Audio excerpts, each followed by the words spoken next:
بہرحال جیسے Peoples party جو ہے وہ بلوچستان کی طرف بڑھی ہے تو اب حکومت بھی سوچ رہی ہے سندھ کا محاذ بھی سنبھالا جائے، اور حکومتی وزراء کے آپ کو ہم نے بیانات بھی بتائے، حبیب صاحب کی حکومتی وزراء کس طرح کے بیانات دے رہے ہیں۔ حکومت نے بھی 2023 کے حوالے سے بھرپور تیاری کر لی ہے۔ ارباب غلام رحیم نے معاون خصوصی کی حیثیت سے پاکستان تحریک انصاف میں انٹری بھی ڈال دی ہے۔ دیکھیے وہ ایک پنجابی میں ناکارہ بیل کے بارے میں کہا جاتا ہے کہ چاہے اس کو چور لے جائیں چاہے قلعے پہ بندھا رہے، بات ایک ہی ہے۔ بات آپ کو اپنی پارٹی میں شامل کرتے ہوئے یہ دیکھنا چاہیے کہ آپ کس کو شامل کر رہے ہیں اور اس کا اثر و رسوخ کیا ہے۔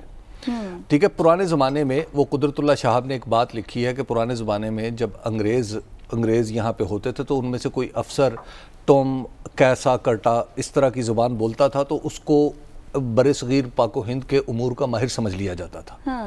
تو بات یہ ہے کہ ہر وہ شخص جو سندھ میں ہے وہ سندھ کے امور کا ماہر نہیں ہو سکتا۔ وہاں پہ سندھ میں آج بھی کچھ ایسے لوگ ہیں۔ لیکن ابھی کو تاثر تو یہ دیا جا رہا ہے کہ بڑی ایک اہم شخصیت، پولیٹیکل شخصیت کو آپ نے شامل کر لیا ہے جو پیپلز پارٹی کو مشکل میں ڈال دے گی۔ دوسری بات یہ وہ میرا خیال ہے کہ وقت گزر گیا۔ جہاں تک دیکھیے جو پاکستان تحریک انصاف سندھ کے بارے میں اچانک سرگرم ہو گئی ہے تو اس کے لیے آپ کو ایک بات ذہن میں رکھنی پڑے گی۔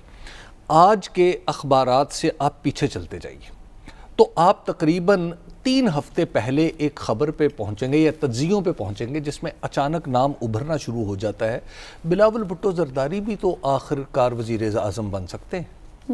بالکل ٹھیک ہے، اور پھر کشمیر الیکشن میں جو پاکستان پیپلز پارٹی کی پرفارمنس ہے اس کے بعد یکایک ایک بات ہو رہی ہے۔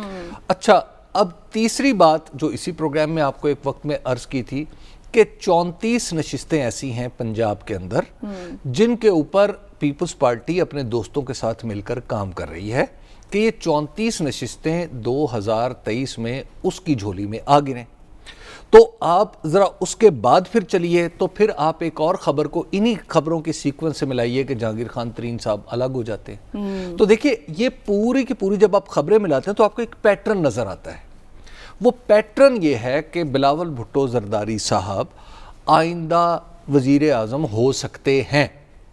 جب سے یہ ایک ون لائنر اسٹیبلش ہوا ہے اس کے بعد سے ایک میٹنگ ہوتی ہے اسلام آباد میں ترجمانوں کی، اور ترجمانوں کی میٹنگ میں پھر یہ بات کہی جاتی ہے کہ ایسی کیا ہے، ایسا واقعی ہے۔ جب آپ 2-4 دفعہ اس بات کو ہائی لائٹ کرتے ہیں تو ترجمانوں کے لیے کافی ہو جاتا ہے کہ وہ باہر آ کے کیا کہیں۔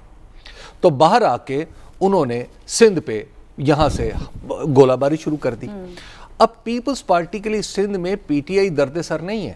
اب دیکھیے پی ٹی آئی بھی ہے اور مولانا فضل الرحمان بھی ہے، یہ بڑی دلچسپ بات ہے۔ یعنی بلوچستان میں P T I Peoples Party اور مولانا فضل الرحمان کی پارٹی مل کے حکومت بنانے کی پوزیشن میں آتے جا رہے ہیں، لیکن مولانا فضل الرحمان کی پارٹی جو راشد محمود سومرو ہیں انہوں نے پیپلز پارٹی کی ناک میں دم کر رکھا ہے وہاں پہ سندھ میں۔ تو وہاں پر پاکستان تحریک انصاف کیا کرے گی؟ ٹھیک ہے، تو تحریک انصاف میرا نہیں خیال سندھ حاصل کرنا چاہ رہی ہے، بیسیکلی وہ بلاول بھٹو کو کنٹین کرنا چاہ رہی ہے کہ آپ سندھ تک محدود رہو، آپ ادھر ادھر بھاگ دوڑ نہ کرو۔ تو دراصل یہ کنٹینمنٹ، جیسے امریکہ نہیں چائنا کو کنٹین کرنا چاہتا، تو بیسیکلی پیپلز پارٹی کو پی ٹی آئی کنٹین کرنے کی کوشش کر رہی ہے تاکہ یہ جہاں کہیں بھی ایون ڈرائنگ روم میں کسی دفتر میں بھی یہ بات نہ ہو کہ بلاول بھٹو زرداری دوسرے یعنی 2023 میں وزیر اعظم ہو سکتے ہیں۔ تو یہ جو میں نے ڈرائنگ روم اور دفتر کہا ہے اس میں زور ڈرائنگ روم پہ۔ صحیح۔ صاحب آپ کو لگتا ہے کہ پاکستان تحریک انصاف پیپلز پارٹی کو سندھ میں کنٹین کر پائے گی؟ اچھی خاصی سیٹیں پہلے بھی لین تھیں کہ کراچی پہ اتنی توجہ نہیں دے سکی اور بہت سے پیکیجز کا اعلان ایک کر دیا گیا تھا، اب وہ جو ناراض لوگ ہیں کراچی کے وہ راضی ہو جائیں گے؟ میں ایک چھوٹی سی توضیح کرتا چلوں کہ حبیب صاحب نے جو ڈرائنگ روم کہا ہے وہ دفاتر کے ڈرائنگ رومز کہا ہے۔ اچھا، دفتروں میں بھی ڈرائنگ روم ہوتے ہیں؟ ڈرائنگ رومز میرا خیال ہے کہ ان کی بات چاہیے ہے۔ دیکھیے بات یہ ہے کہ میں صرف ایک جملہ پچھلی میری بات کرتے ہوئے میں آگے بڑھنا چاہوں گا کہ سب سے پہلے تو پی ٹی آئی کو اپنے اوپر ایک احسان کرنا چاہیے، ہر بات کا جواب دینا ضروری نہیں ہوتا، بلکہ جو حکومت وقت ہوتی ہے اس کے اندر وہ کہتے ہیں نا کہ restraint is the better part of wheeler, کہ کبھی کبھی آپ کو بالز، عمران خان صاحب سے بہتر کون جانتا ہے کہ آپ کو کبھی کبھی بال ویل لیفٹ بھی کر دینی چاہیے۔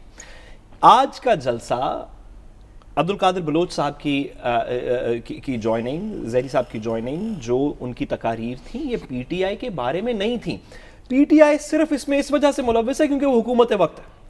اگر پی ٹی آئی کی جگہ کوئی اور مولانا صاحب کی حکومت ہوتی، کسی انڈیپینڈنٹ کی کوئی اور حکومت ہوتی، تو آج پی ٹی آئی کا تذکرہ بھی نہیں اس جلسے میں ہو رہا ہوتا. بلوچستان میں جو ہو رہا ہے وہ پی ٹی آئی کے بارے میں نہیں ہے. پی ٹی آئی کو کرنا کیا چاہیے؟ ہم سب کو فون کر کے ادھر ادھر کہہ کے کہنا چاہیے کہ عبد القادر بلوچ صاحب سے ذرا پوری بات تو پوچھیں کہ اور کیا ہوا. اچھا نہیں تو اور کیا ہوا؟ تو اور کیا ہوا بھئی؟ وہ آلریڈی دو آپ کے حریف جو ہیں وہ ایک دوسرے کو چھریاں مارنے کی کوشش کر رہے ہیں. آپ کو کیا ضرورت ہے اس دنگل کے اندر پڑنے کی؟ آپ کو چاہیے کہ آپ خاموش رہیں. نون لیگ کے بارے میں بات ہو رہی ہے، نون لیگ اپنے جواب خود دے گی. جو بلاول بھٹو زرداری صاحب کے وزیر اعظم بننے کی بات ہے، میں اس کے اندر زیادہ تجزیہ نہیں کرنا چاہتا اس وجہ سے کہ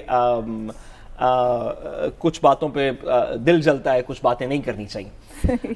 لیکن کیا میں صرف ایک سوال پوچھنا چاہتا ہوں کہ کیا آصف علی زرداری صاحب، جن کے اوپر ایک نہیں دو نہیں کچھ 7-8 کیسز ہیں، جس میں حلوائی کے اکاؤنٹ سے بھی 5 ارب روپیہ نکل رہا تھا اور توشہ خانہ بھی تھا اور باہر کے کیسز بھی تھے اور پراپرٹیز بھی تھی، کیا آصف علی زرداری صاحب اس ساری کشمکش کے اندر جیل گئے؟ ایک دن کے لیے بھی گئے ہیں؟ تو سمجھنے والے اس کا جواب سمجھتے ہیں. اتنا ہی کہنا مناسب ہے کہ کیا بلاول بھٹو زرداری صاحب کل کو وزیر اعظم بن سکتے ہیں؟ اور مولانا فضل الرحمان اس وقت سندھ میں بھی ہیں، آپ کو پتہ ہے نا. اور سندھ میں وہ مولانا جو ہیں وہ پیر پگاڑو صاحب سے بھی ملاقات کریں، جی ڈی اے سے. تو اب آپ ذرا تصور کریں، دیکھیے بظاہر ابھی آپ کو یہ بکھری چیزیں نظر آتی ہیں، جیسے ایک وہ کاغذ کے نیچے اور اوپر لوہے چون رکھ کے مقناطیس ہلاتے ہیں تو ایک میگنیٹک فیلڈ کی شکل بن جاتی ہے نا. یہ جیسے جیسے اب وقت گزرے گا یہ ایک نئی شکل بنتی چلی جائے گی. اس نئی شکل بننے میں سعد صاحب اور حبیب صاحب دونوں سے میرا سوال ہے بریک پر جانے سے پہلے، کہیں نون لیگ بھی آپ کو نظر آتی ہے وہ کیا اپنے بیانی میں ہی پھنس کر رہ جائے گی؟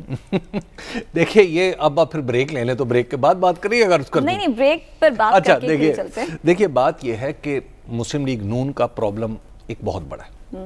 مسلم لیگ نون نے جو اس کو آپ یوں کہیے نا کہ یک آپ کو پتہ ہے ون فائن مارننگ ہمیں پتہ چلا تھا کہ نواز شریف صاحب نے خود کو نظریاتی قرار دیا اور اینٹی اسٹیبلشمنٹ ہو گیا. ون فائن مارننگ یہ ایسا ہوا تھا. ٹھیک ہے، اس کے لیے وہ کوئی لمبا انہوں نے موڈ نیگوشیٹ نہیں کیا تھا.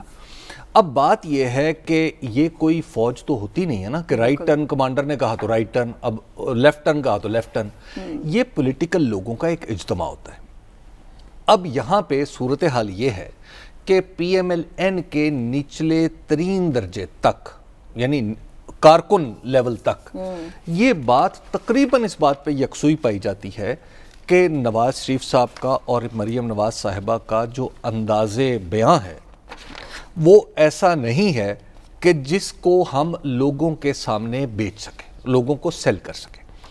مجھے ایک کارکن نے بڑی دلچسپ بات کی. اس نے کہا کہ جناب ہمارے فلاں محلے میں، اب میں جنوبی پنجاب کا ایک کارکن ہے، تو ہمارے فلاں جو ایک لڑکا ہے وہ بڑا سرگرم ہے ٹویٹر پہ، تو اس نے اس طرح کا کوئی بیانیہ دیا کہ جناب ہم ووٹ کو عزت دو اور یہ کرو. تو کہتا ہے میں اس کے گھر چلا گیا تو میں نے اسے کہا بھائی تو مجھے بھی اس قابل چھوڑ دے کہ میں یہاں کا جنرل سیکرٹری ہوں تو میں جا کے لوگوں سے مل سکوں.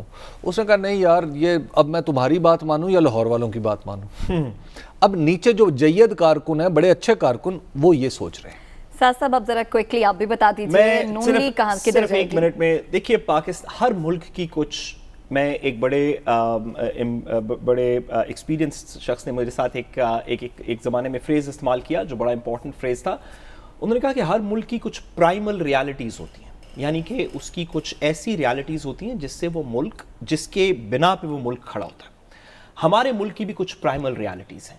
100 باتیں ہو جائیں، آپ تنقید کریں، میں کروں، حبیب صاحب کریں، لیکن ہمارے پاکستان کی جو عوام ہے وہ میجورٹیرلی ہماری افواج پاکستان کے ہمیشہ ساتھ رہی ہے.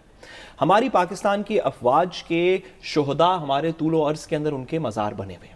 اس ملک نے خون دیا ہے. اس ملک کے اندر کبھی بھی اینٹی اسٹیبلشمنٹ آواز کو بہت زیادہ دیر تک طول نہیں ملی. ہمارے ملک کی ایک اور ریالٹی ہے کہ پاکستان نے ہمیشہ، ہماری پرائمل ریالٹی ہے کہ فورن آکوپیشن کو افغانستان میں اپوز کیا. ہماری ایک پرائمل ریالٹی ہے کہ ہمارا ایسٹرن بارڈر کے اوپر ہمارا ایک اینٹی انڈیا سٹانس رہا ہے. بالکل. نون لیگ کی پچھلی